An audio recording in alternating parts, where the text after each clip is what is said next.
Hello, and welcome to the MLK Convergence interview series, Pathways to Peace in the Ukraine. I'm Tezakaya Gabriel. I'm the Executive Director of Pathways to Peace, the organization. And Pathways to Peace is conducting these interviews for a total of 7 days. It began last Friday with an interview on February 17th and is ending on February 23rd, always in this Zoom room and at this time. We are interviewing incredible peace leaders as we lead up to the beloved community convergence on February 24th and 25th by Compassion Games and the Summit on Ukraine that will take place on February 27th through March 3rd and is hosted by Humanity Rising. So I promised to put that in the chat.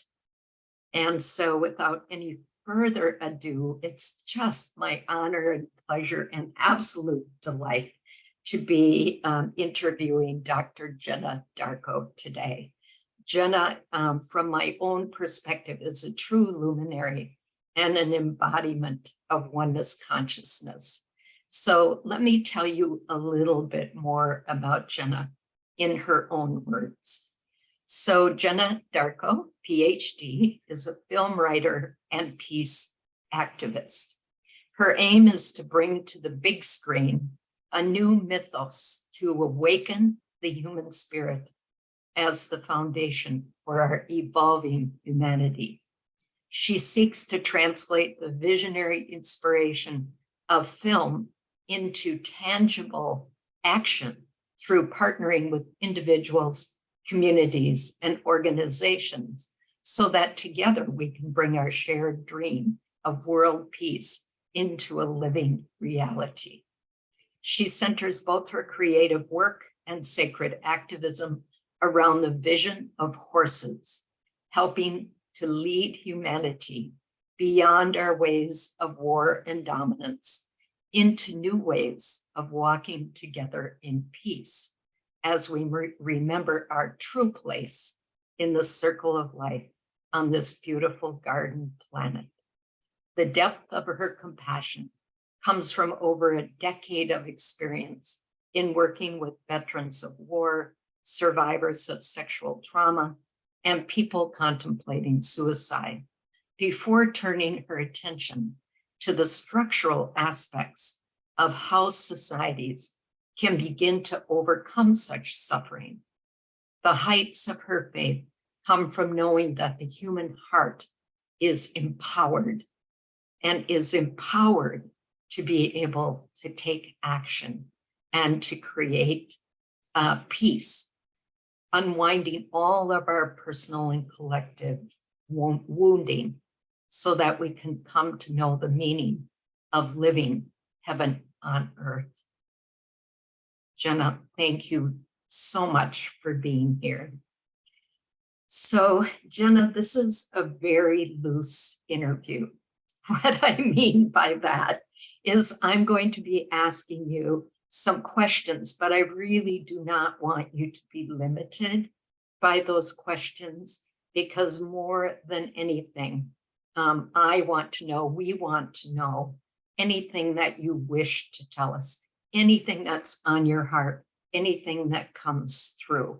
So please feel free to respond in whatever way feels best for you. So, Jenna, I'd love to know a little bit more about your pathway to peace, your personal story, and where it has taken you. Thank you so much, Hezekiah, for having me here and for opening this kind of discussion. And in terms of the personal, it's very multifaceted. So I'm going to just toss out a few themes, and I think they can just kind of speak for themselves as I freestyle it a bit here. I think that my pathway to peace really started as a young person, about age 9, 10. I remember being very introspective during those years, and also really aware of what were the moving parts in the world. And that put us at about the time that there was real awareness of the destruction of the rainforest. The wall between East and West Germany was coming down. There was a lot going on in our community where there had been some suicides. And so I was faced with, there's so much beauty in the world and so much pain. And so it began this inward looking. And shortly thereafter, I had a real moment of asking the divine really to show me a way so that I could feel close. And then if I always had that closeness, I knew that I was here for some reason and that I'd be able to live that. And so it was this kind of pleading of like, whoa, how did I get here? With this way of this world, and like, be with me, guide me, show me. And days later, I walked through our living room and went to go outside, and I opened the screen glass door. They're the glass door that's like part of the front door. And as I did, I felt even my hand kind of have a molecular sensation as I met contact with this clear glass and opened into the luminous world of my ordinary front yard. But I felt and knew that the whole of existence is undergirded by this light, empowered by this light, empowered by this energy of life and aliveness. And it was joyful and bright. And I felt of that essence in I remember looking down on the ground in wonder and up in the sky and out to the trees, and there were birds flying, and feeling the sense that every molecule was enlivened, every subparticle of every atom was enlivened. I didn't have the words yet, through science to understand that, but my being knew.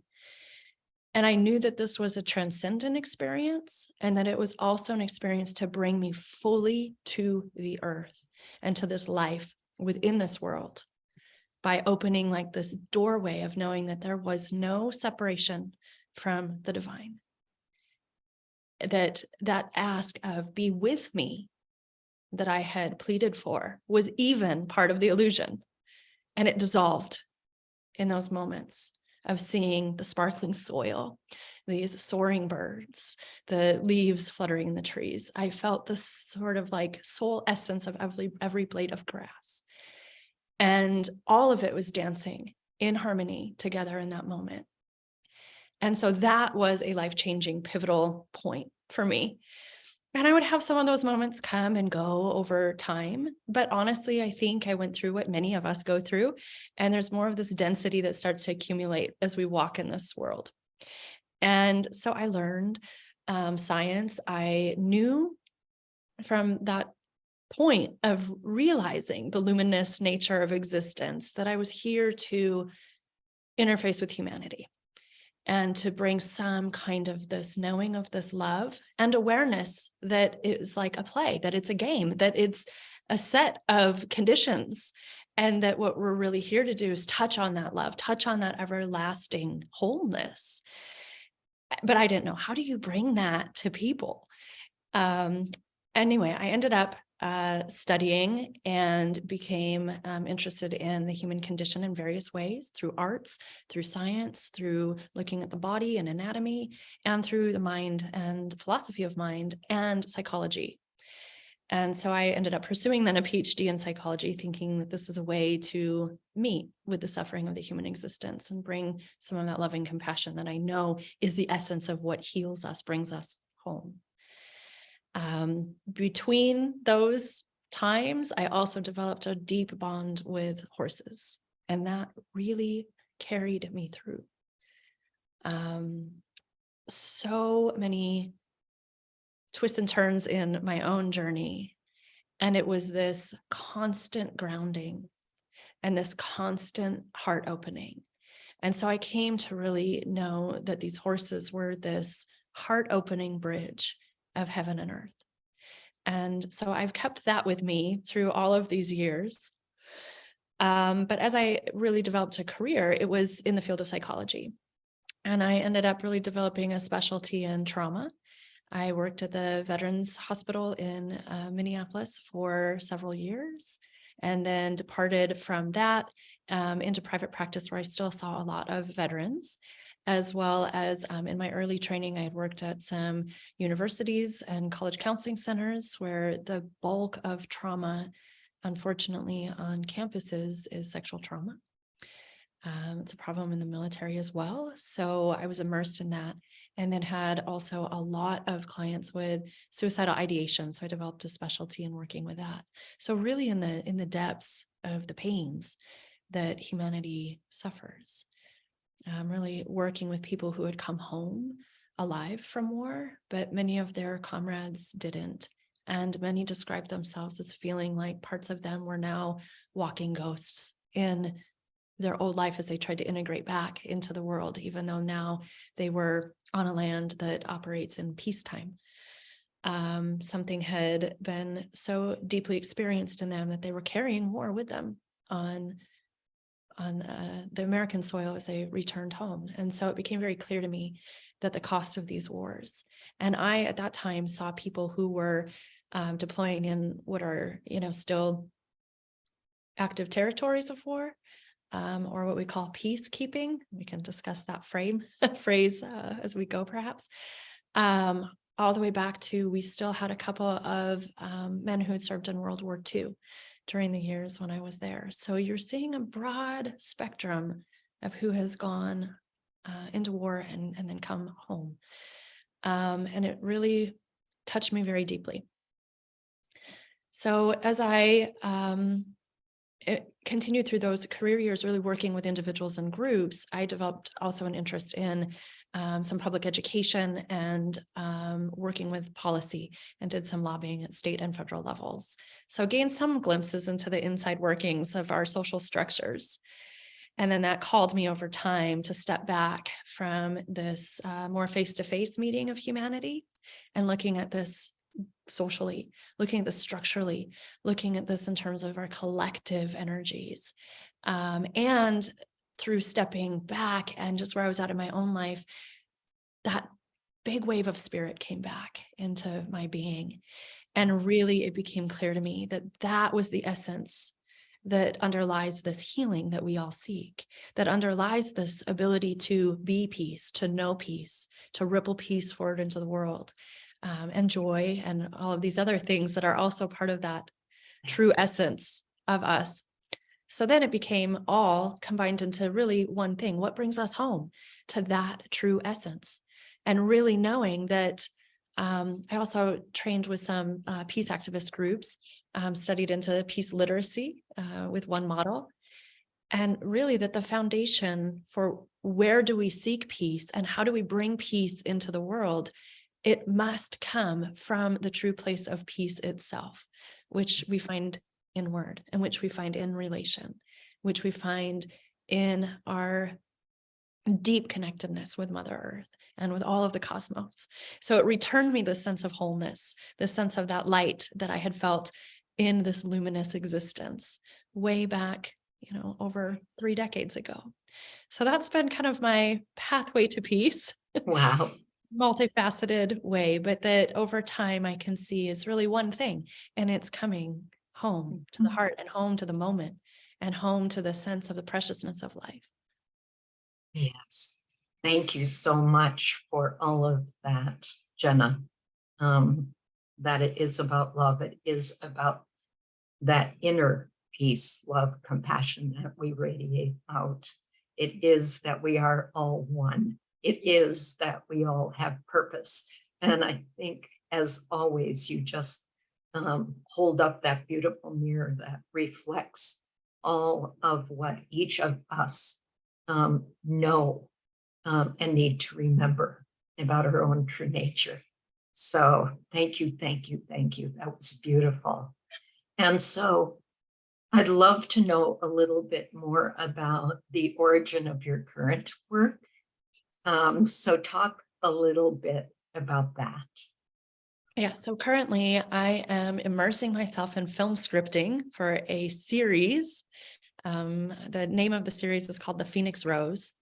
And it is a series to help awaken the human spirit as the foundation for our evolving humanity, to really help us navigate through these difficult times with that inner spark, with that inner untouchable, true nature that does not become touched by the inferno that we go through in life. And that as individuals, as communities, as a global humanity, and as a planetary being, there's this rising happening through all of these things that are burning away the old and bringing us forth into something new, but with this eternal love that just keeps on being the main current through it all. So I'm film scripting in that kind of way.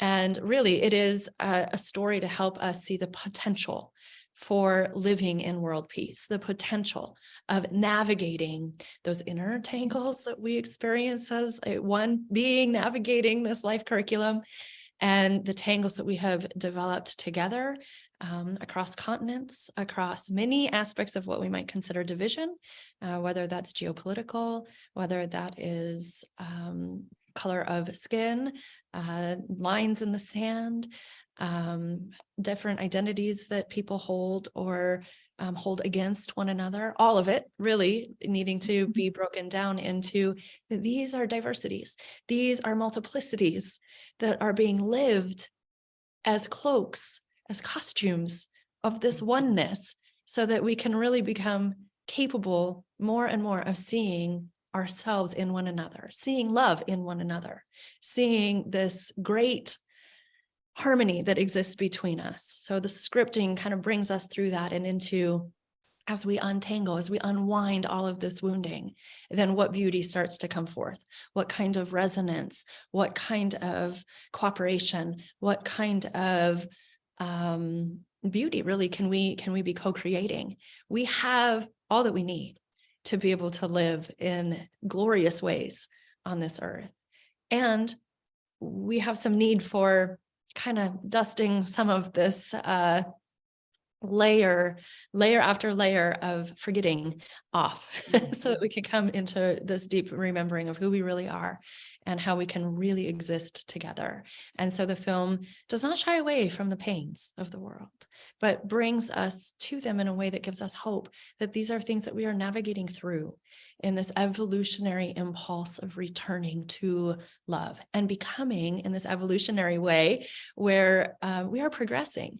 We are becoming more complex in how we can express the divine.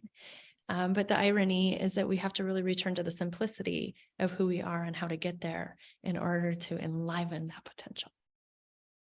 Yes, yes, yes, yes, the sacred yes.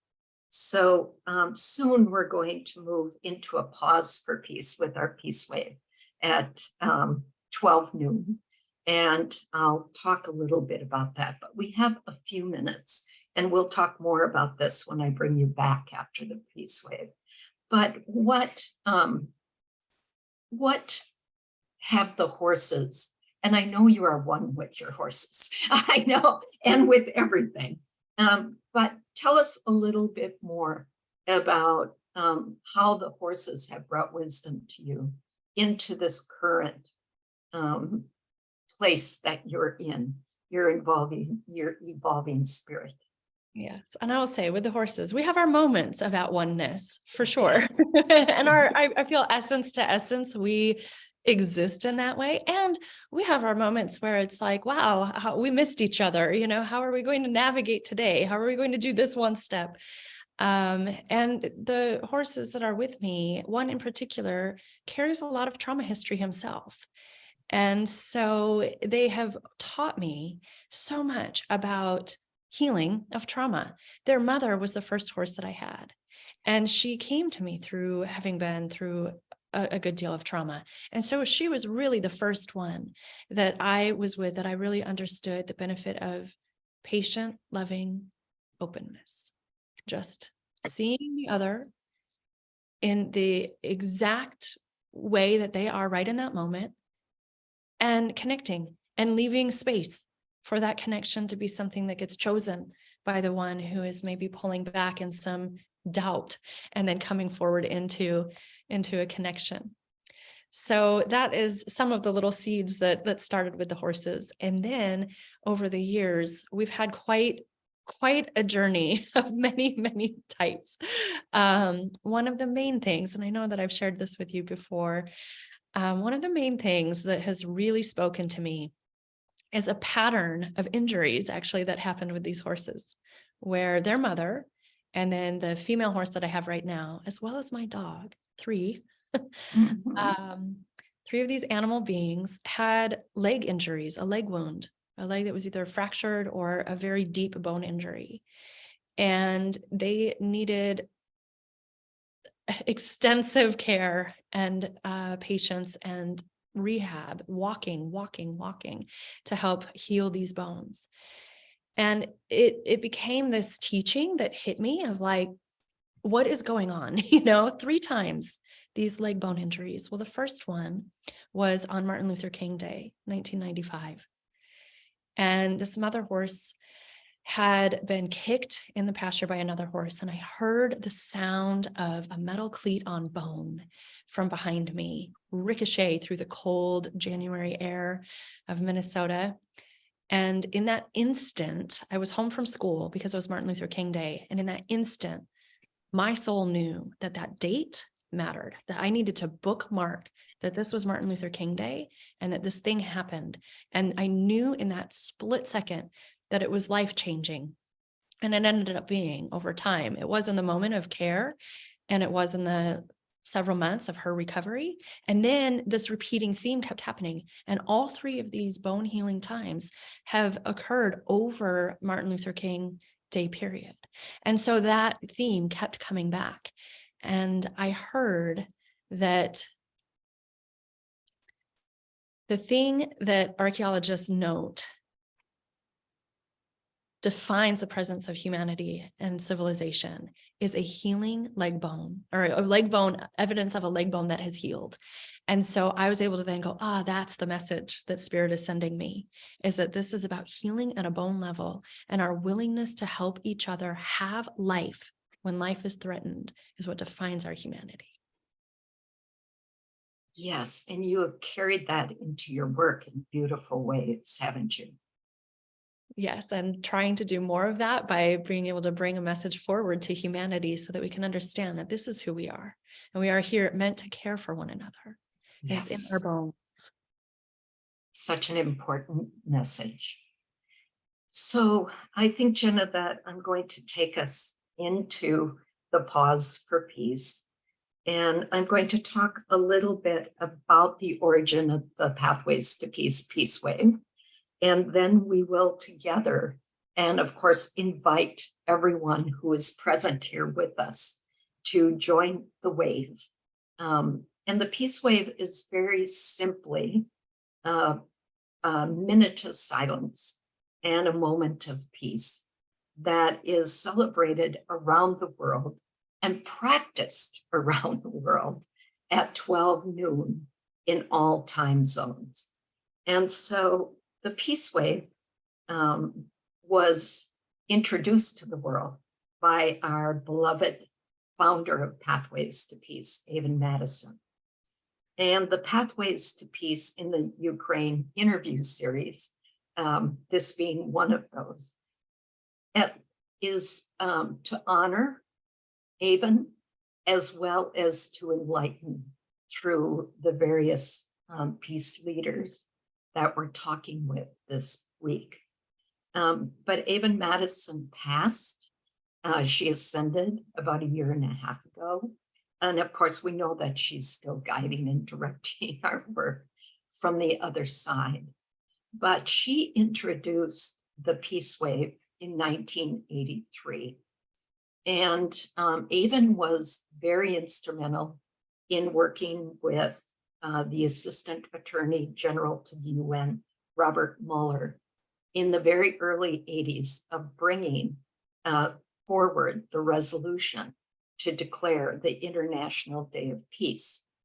And so in 1983, Robert and Avon were talking about the fact that nothing much had happened, even though the resolution for the International Day of Peace had been passed unanimously, that really nothing was happening around that. And so Avon introduced the peace wave, minute of silence, moment of peace, to actually give the United Nations an opening for the General Assembly. So the United Nations was birthed in San Francisco. And so the Peace Wave, the Office of Pathways to Peace, is in the Bay Area as well. So the Peace Wave and that first international gathering in 1983 really did pause for the Peace Wave.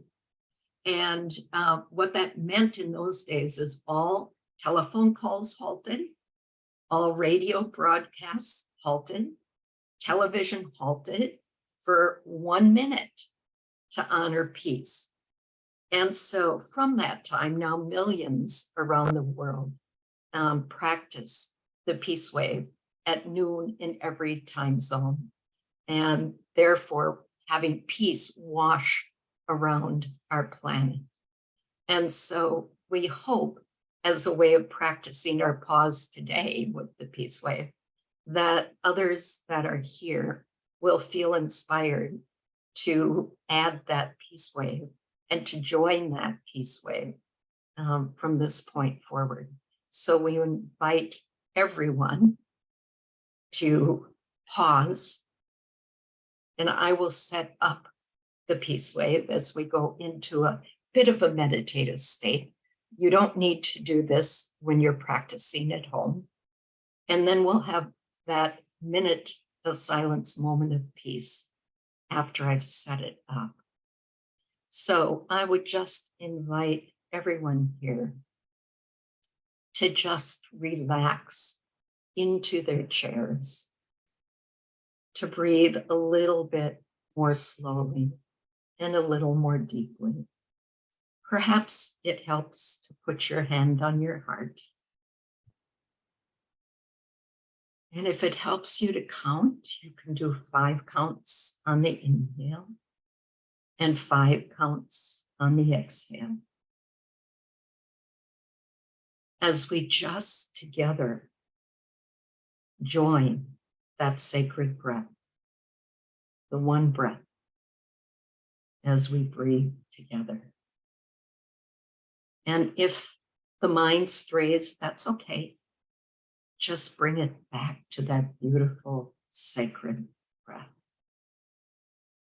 We all breathe. Our breath is the symbol of the oneness of all creation. So let us just breathe.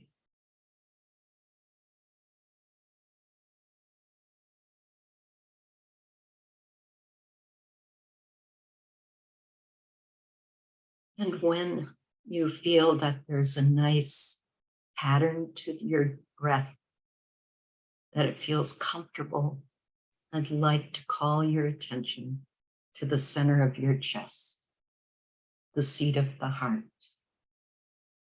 and just feel that energy of that beautiful heart, that love, that nurturance, that compassion, that kindness, that gratitude, that energy. See it and feel it right there in the heart. And with every breath, we feel that energy expanding throughout our body, touching and nurturing and loving every part of us and every cell. And in that state of complete love, the knowledge of our connection to all that is, now let us enter the peace wave, that moment of peace, that silence of peace.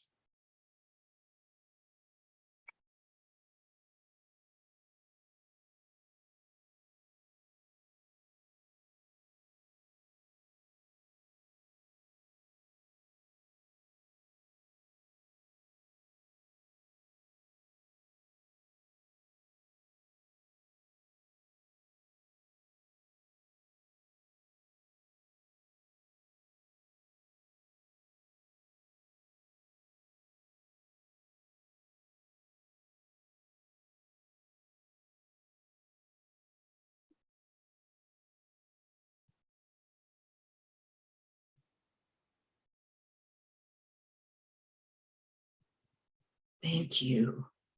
And peace prevails on earth. Thank you.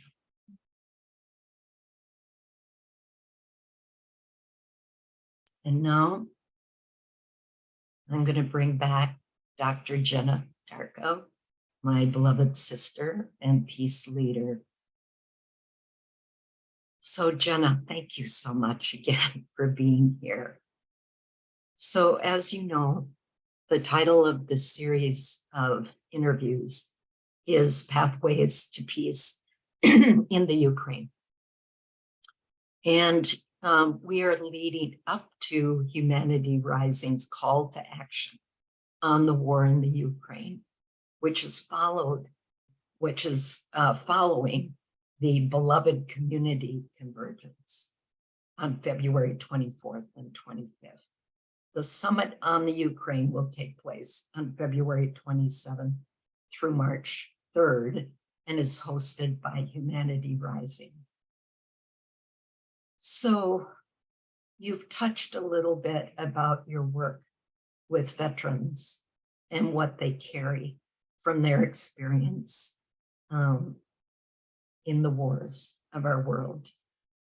So what are your thoughts, feelings, beliefs, knowledge on the ways we as peace builders might respond? And I would ask, what kind of wisdom have you garnered from those beautiful horses that might be helpful to us as peace builders as we attempt to respond to that call to action on the war in Ukraine, as well as the other conflicts all around our world?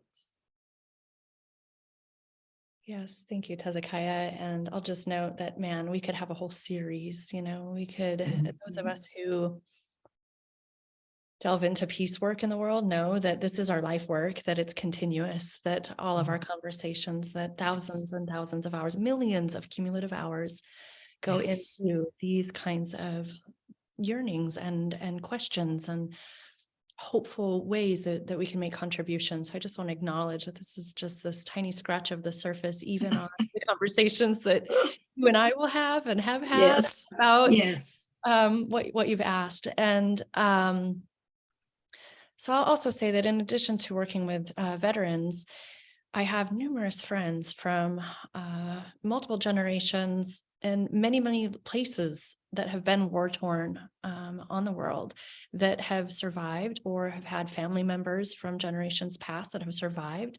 And so it's quite multifaceted, I think, in terms of that knowing from what others have experienced. And I just want to acknowledge that I've had the privilege of never being in a war-torn nation in terms of these, what does it really mean to be at war with bombs going off and these kinds of horrific things. And yet we all know something about conflict.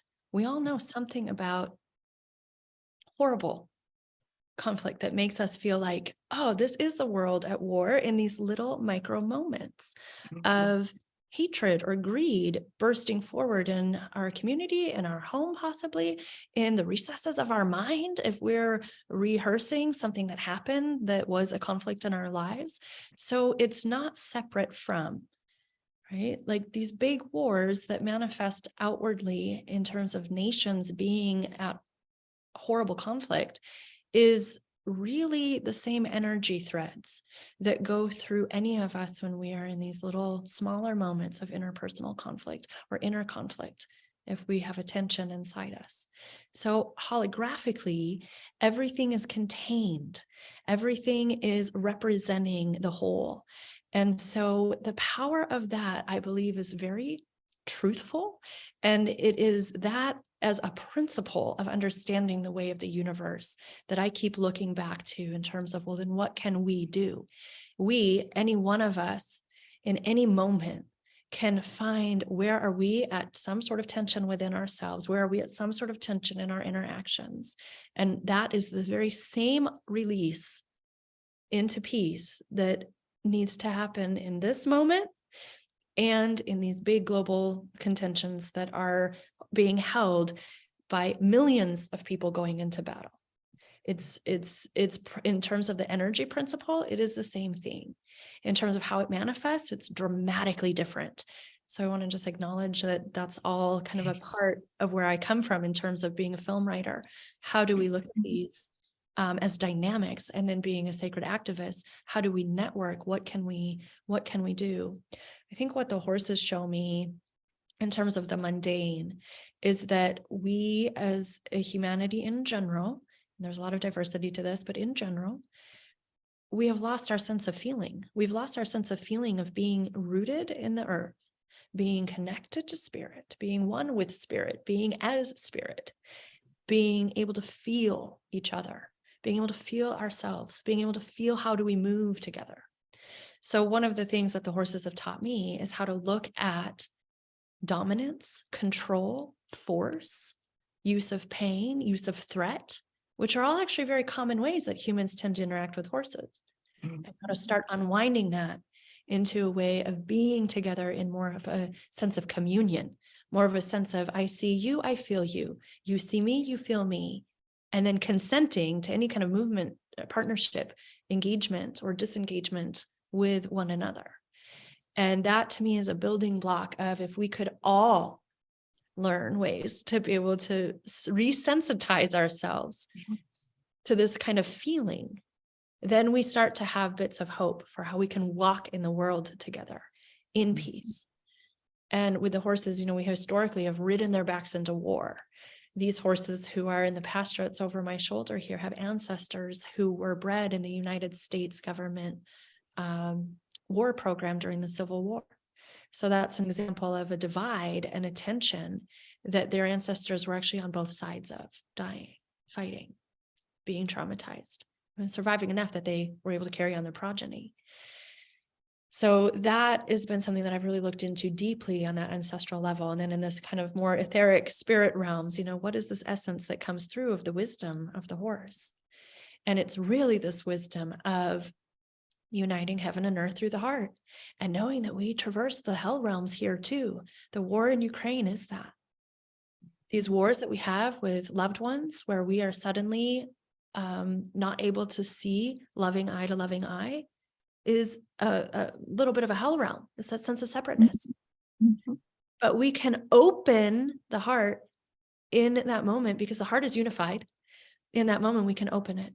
So if we were to reach global leaders that are waging these wars, they have that same unified heart within them as well.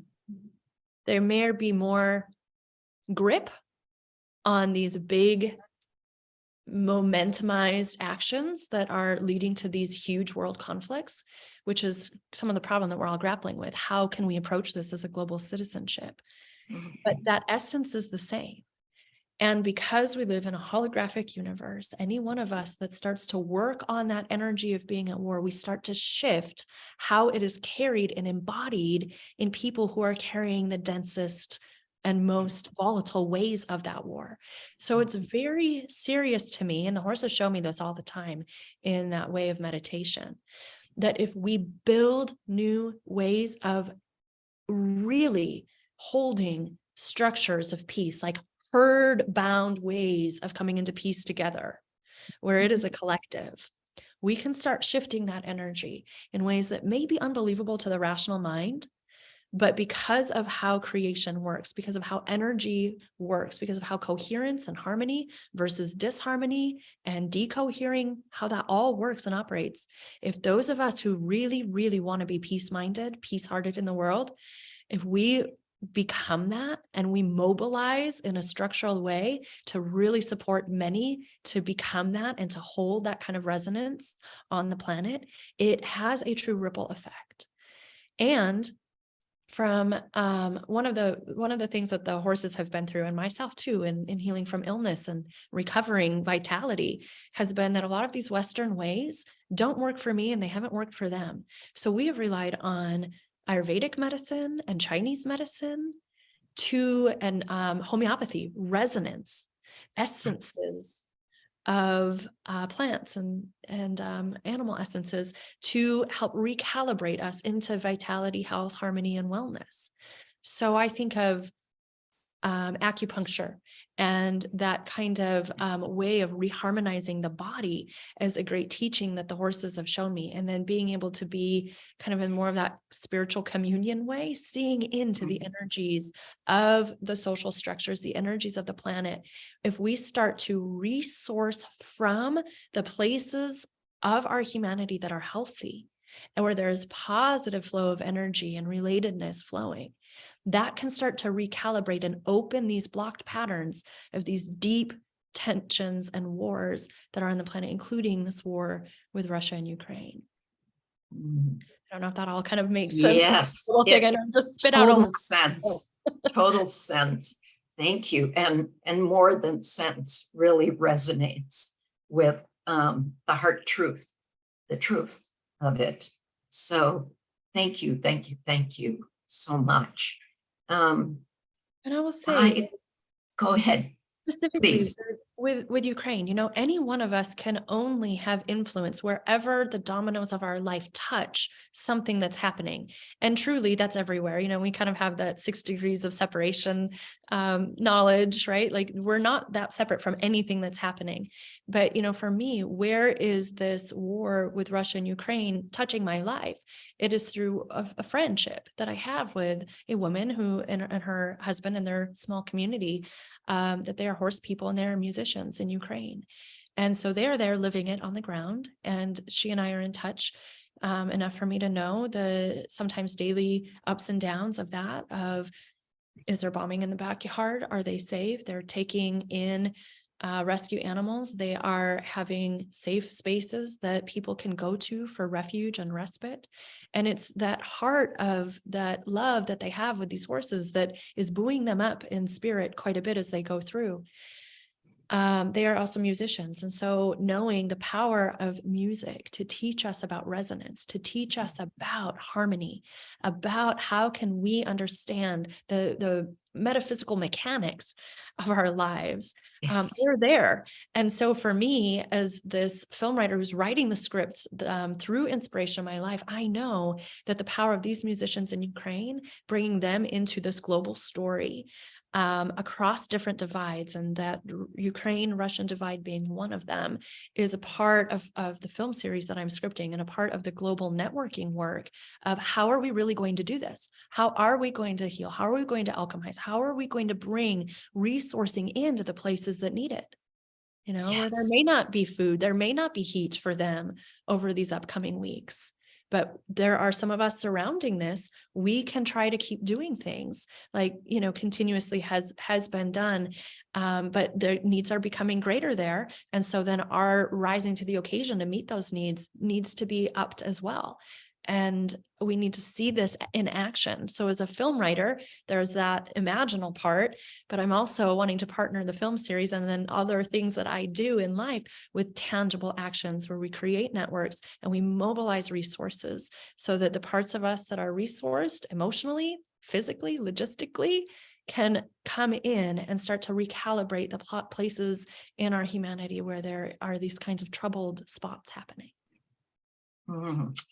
That's so true and so clear, Jenna. And one of the things that I'm aware of is, and you've sequenced this so beautifully, but oftentimes when peace leaders wish to respond, well, really all of us, because we are all pathways to peace, whether we claim that or not, that when we wish to respond to something like the war in the Ukraine or other wars around our world, or even as you said, other conflicts, that our response as those of us who know that it begins with our peace within,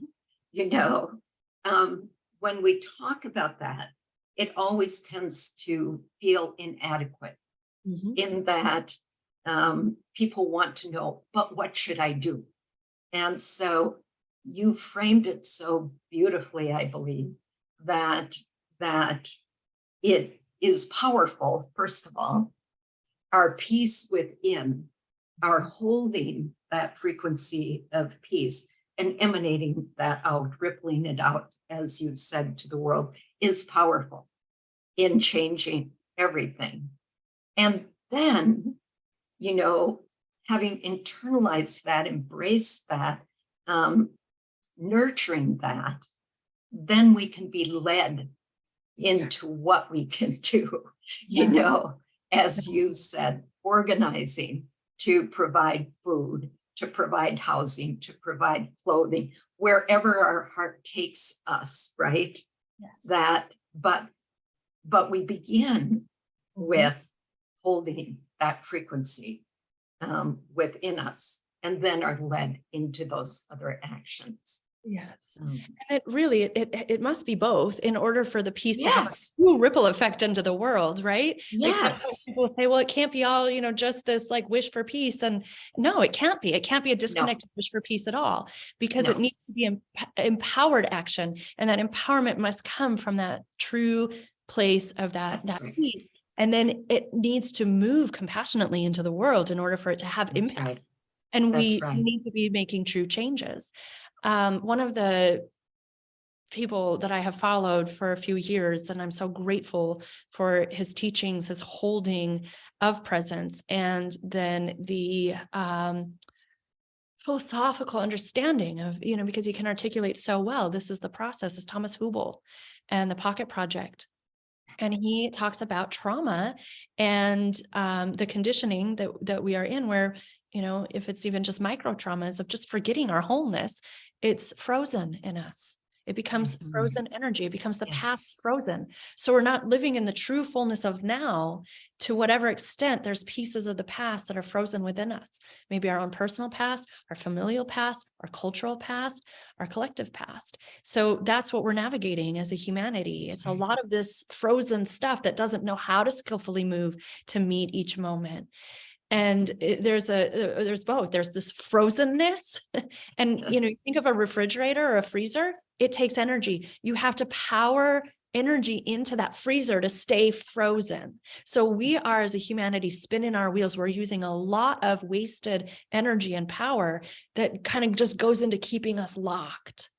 And so imagine if we can start to resolve some of these traumas, and we're taking that energy that's so naturally in our day-to-day lives, and we're building beautiful things. So we've got the freeze and we've got inflammation. We've got parts of us that are on fire and that are causing, all of this friction and this heat between us, and that then can't move either, because there's just pain and there's reactivity. And so that coming into healing is very essential, so that then we can be in flow, we can be in movement, that intuition will rise when we have enough healing space within us to be able to meet the world as the world has a need that rises.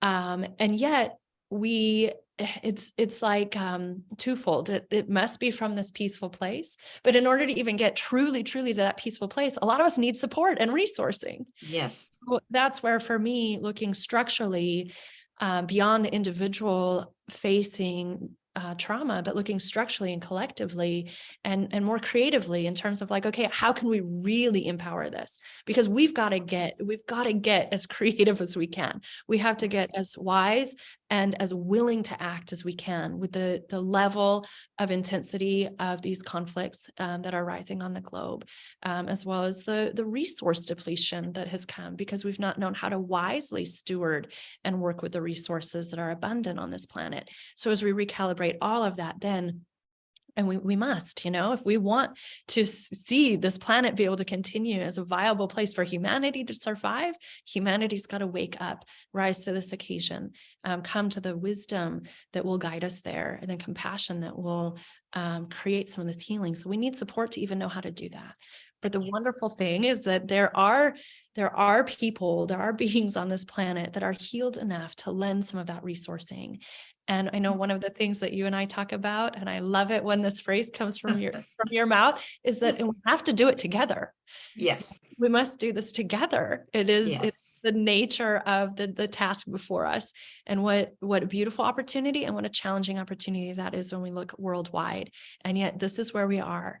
And so it will take all of us. And, that's the calling I think that every one of us is responding to, that shows up in a place like this. But yes, I love that. It's learning and honing and cultivating and deepening so that emanation can be powerful, and living it so that power is enacted to transform the pain into beauty that we, truly are. Yes. And we are so powerful, Yes. powerful beyond our wildest imagination, and not power over, Yes. but power within our creative power to co-create a different world. Yes. And so and learning how to shift that from the power Yes. over tactics into the Yes. empowerment with is one of the things that the horses really guide. Because when they are connected to each other, when they connect to us in that empowerment with, there is an ease, there's a loving flow, there is a wonder, there's a magnificence that happens.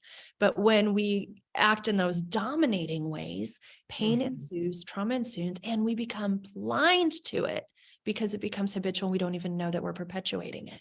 So that's the conundrum that we're kind of in the world. And the keys to unwinding that are to be able to come home, to know what that means, to be able to do it together, and then empower all of the purpose that we have, all of the inspirations that any person will have, the creativity, the interests, the intelligence that is just waiting to flow through all of us. And I think that, that is also taking great place in Ukraine. I mean, I look at these friends that are there and I go, wow, they are these posts of light. There are these pillars of light that are there and surviving. And also I do know some Russian people who too are pillars of light in their communities. Yes.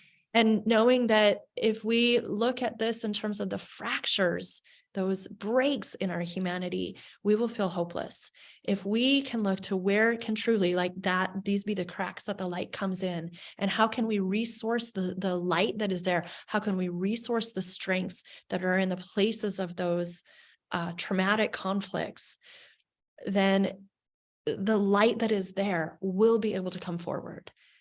But those of us who have some ease, we've got to put our effort into helping where there is dis-ease in the planet in order for the overall body of our health of humanity to become recalibrated and whole. And that's one of the things I see is like in places where we have more privilege of safety, it can be easy to rest on the seat of our meditation, and just be like, okay, I care for world peace, but how are we going about the day to day and the hour to hour? That's Are right. we aware? Are we taking in the whole and acting responsibly? Or are we having to kind of shortcut and cut that off because we can't take it all in? Not being able to take it all in is a symptom of the collective trauma and the personal trauma that we hold. Yes. Yes. Yes. We can support ourselves in coming into how to recalibrate our priorities, really, so that this becomes more central to more of us on the planet. And as we do that, great change can happen. And I honestly believe that it can happen quickly. I mean, I do think as well. people think sometimes they say, oh, it will take generations, and parts of it will, but some of it can be within months. Some of it can be within days. Some of it can be within hours. Some of it can be within years. And I just want to rally the troops of peace who say, yes, I want to effort for this. I want to center my life on this. Soldiers in war center their whole lives on it. So we need to rebalance that so that we're putting as much resourcing, as much priority on peace as we do for war. And when we look at war, this is trillions of dollars. That's a lot of person power that goes into that. So how can we as a civilization say we're willing to shift that priority seriously for peace? And I'm here for that. Yes. You are too. Pathways to Peace and many, many others. There are millions of us that are. Yes. And it doesn't take 8 billion people to turn it around, truly. It actually takes a fairly small fraction to start empowering these energy dynamics that can then really start to recalibrate the whole. So thank you so much, Jenna. So I'm reluctant to even end our time because I think this has been just so truly helpful, inspiring, hopeful. And so I do want to give you one last opportunity. We're going to close with Dot's Global Silent Minute. And I have just some brief announcements. But before we move to that, I want to give you just one last opportunity to say anything that you feel you haven't had an opportunity to say, or anything you'd like to leave us with. I just want to leave us with the tremendous hope that we are powerful, capable of these greatest dreams that we have. And I believe that it is really within nearly everyone to want peace, to want happiness, to be able to, touch into the great beauty that there is. And that this is what we're here to live. We are here to bring it. And I believe that really we're in the generation that is meant to blossom this forward like nothing else ever has on the planet. And that even though these times we look and we go, oh my gosh, there's so much that is happening that's very destructive and frightening. And it is. This is part of the letting go of the old as this new wave of peace arises. And, that's where then the diligent care, the compassion, the reaching out everywhere becomes a requirement of us. But that this is very, very, very possible. And that beautiful things that are beyond the scope of our wildest imaginations are right here as we really keep at this message of hope. And that we need to get very clever, very determined to resource it. And I want to gather with other people who are having these conversations and then leading that into action, leading it into massive action that holds enough structure that this resource of peace can become to flow through our lives, our communities, our societies, and our global humanity. I really mean it. So I know you do. Yes. I know you do. And as I always say, the task is its own reward, because coming home, as you've described, coming back to our own true nature, loving ourselves, knowing who we are, that brings us peace and brings us self-love and allows us to hold that energy that gets emanated out, that frequency.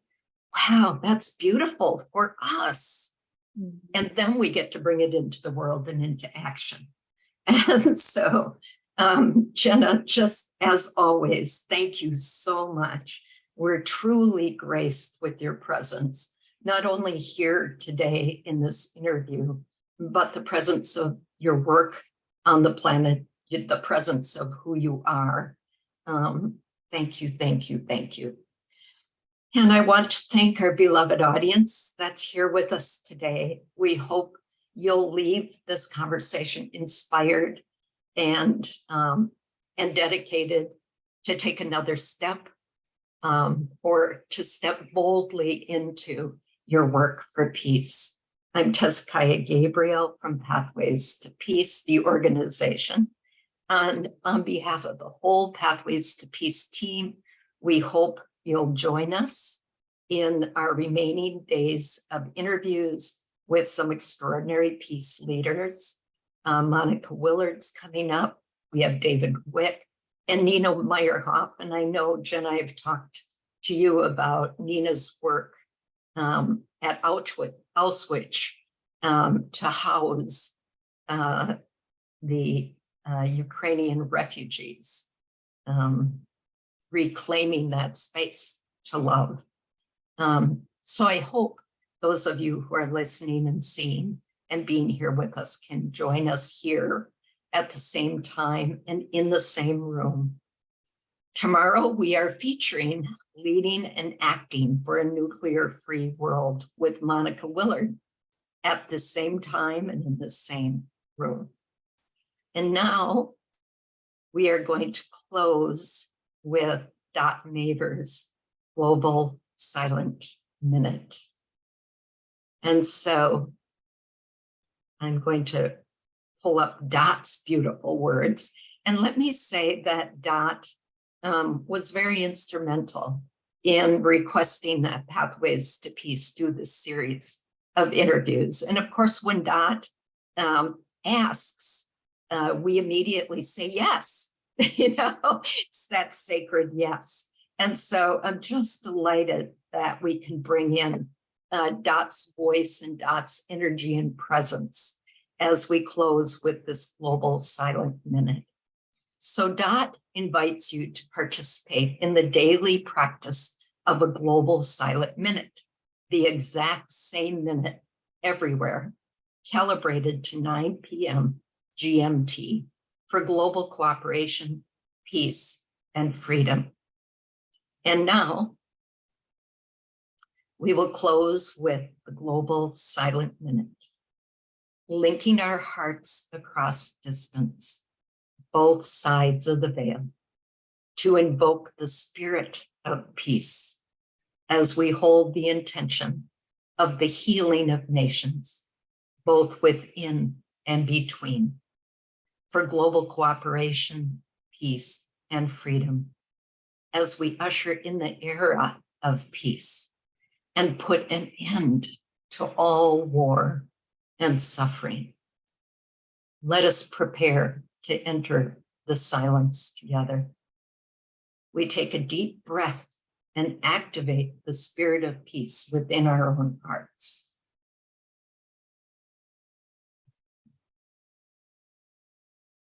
And we link our fiery hearts across distance. And now we take another moment and we invite all those on the other side of the veil to cooperate with us. We will go into the silence now, distributing our intention for everlasting peace.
Thank you, Dot.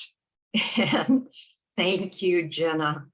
And to our beloved audience that came into our sacred circle today, we're so grateful for each of you and your work for peace. As we say at Pathways to Peace, you are a pathway to peace, regardless of where you come from, regardless to where you've been, regardless of who you are, regardless of what you're doing. You are a pathway to peace. We honor you, we celebrate you, we bow to you, and peace prevails on earth. Thank you.